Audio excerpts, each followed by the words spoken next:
Bună să ne fie inima, dragi prieteni! Acum că suntem puțin mai relaxați, putem să mai glumim, să mai vorbim mai destins despre alegerile de săptămâna trecută. Ne-au trecut mai multe glanțe pe la urechi. Apar tot felul de noi dezvăluiri. O să vedem foarte, foarte multe lucruri interesante și revoltătoare în zilele care urmează, în zilele și săptămânile care urmează. Propaganda rusească nu s-a oprit odată cu pierderea acestei lupte în România. Propaganda rusească continuă să dezinformeze, să producă tot felul de lucruri extrem, extrem de grave și s-a axat în ultimul timp, o să vă arăt imediat despre ce e vorba, dar întâi vreau să vă spun, a propagat în ultimul timp tot felul de mesaje false, fake news-uri, între care o să vă spun despre unul care este extrem de revoltător. Se trimit scrisori de recrutare false unor cetățeni, unor oameni din partea Metrorex, de exemplu, în care li se solicită să se prezinte pentru a fi încorporați, iar acest mesaj este preluat de mai multă lume cu tot felul de postări din astea cu titluri tari, gen: sunteți gata să luptați pentru Zelenski, tefeliștilor, pensați?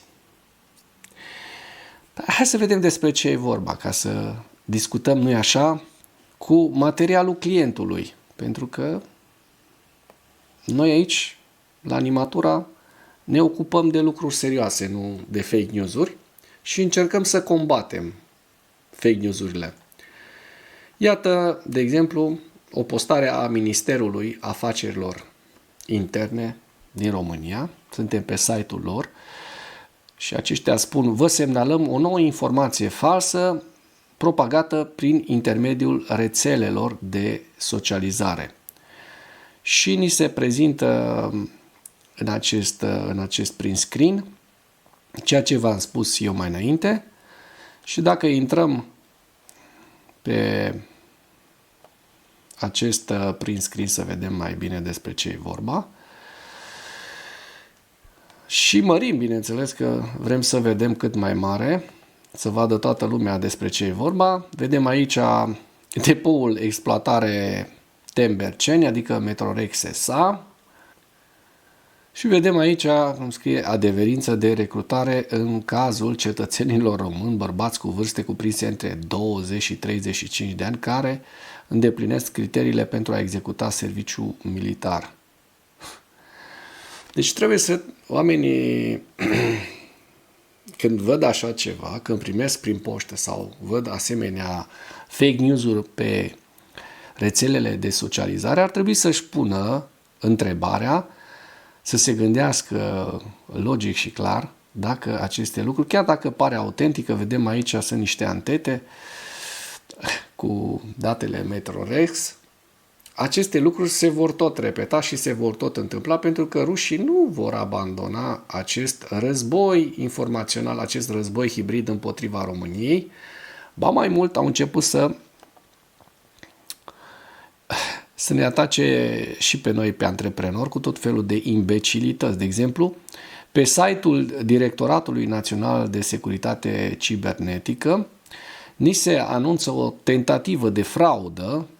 Antreprenori din România sunt vizați de apeluri false care se folosesc de identitatea DNSC.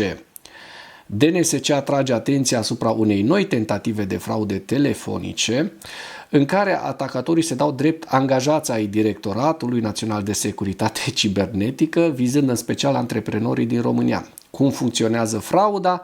Apel telefonic fals, victima este contactată de pe un număr care pare a fi a DNSC-ului, dar este falsificat prin tehnici de spoofing, adică Ce înseamnă asta? Tehnici de spoofing înseamnă că se preia fals identitatea celor de la DNSC, deci ei pretind fals în numele DNSC-ului că sunt DNSC.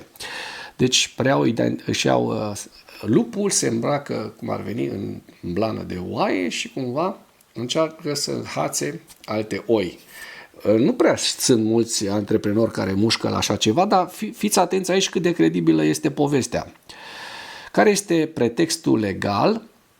Se pretinde că victima este implicată într-un caz de spălare de bani pentru o plată din iunie 2023 către o firmă fictivă. Amenințare cu poprirea, se susține că DNSC ar fi impus poprire pe conturile victimei, o afirmație total falsă. Dacă victima menționează un nume de bancă, urmează un al doilea apel, de data aceasta din partea unei persoane care se dă drept reprezentant al băncii respective, scopul colectarea de date bancare și personale sensibile.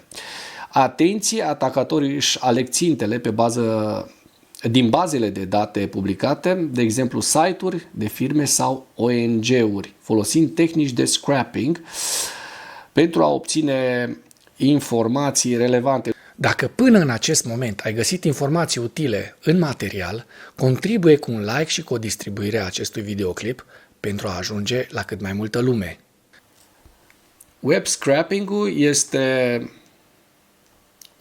o metodă automatizată de extracție a datelor din sistemele web. Adică oamenii ăștia lucrează foarte, foarte profesionist, ca să zic așa. Ce trebuie să facem? Recomandări esențiale. DNSC-ul spune că nu investigează cazuri financiare și nu pune popriri pe conturi. 1. Instituțiile oficiale nu solicită date bancare prin telefon. 2. 3. Nu divulgați niciodată informații personale sau bancare în urma unui apel telefonic suspect. 4. Verificați autenticitatea informațiilor personale sau bancare în urma unui apel telefonic suspect. 5. Verificați autenticitatea apelurilor prin canalele oficiale, spre exemplu închiderea apelului și conectarea directă a numărului de telefon afișat. Dacă ați primit un astfel de apel, nu continuați conversația, nu oferiți date personale, raportați imediat incidentul DNSC. Distribuiți acest mesaj în comunitățile de afaceri, pe rețelele de socializare sau în grupurile relevante. Eu vi l-am prezentat astăzi, mi-am făcut datoria, v-am prezentat această tentativă de fraudă, pe care sper ca oamenii să nu pună foarte mult botul. Așadar, dragi prieteni, despre asta este vorba. Rușii nu se vor opri, vor încerca să culeagă date personale, să păcălească oameni, se vor ocupa în continuare cu atacuri cibernetice, cu fake news-uri, cu asta s-au ocupat în ultimii 10 ani, mai bine de 10 ani, dar în ultimii 10 ani, 11 chiar, din 2014, în România s-a dat foarte puternic tonul, s-au investit foarte, foarte mulți bani, așa că fiți atenți la toate informațiile care sunt pe piață, verificați-le, folosiți-vă gândirea critică și nu puneți botul la tot felul de astfel de mesaje, astfel de fake news-uri.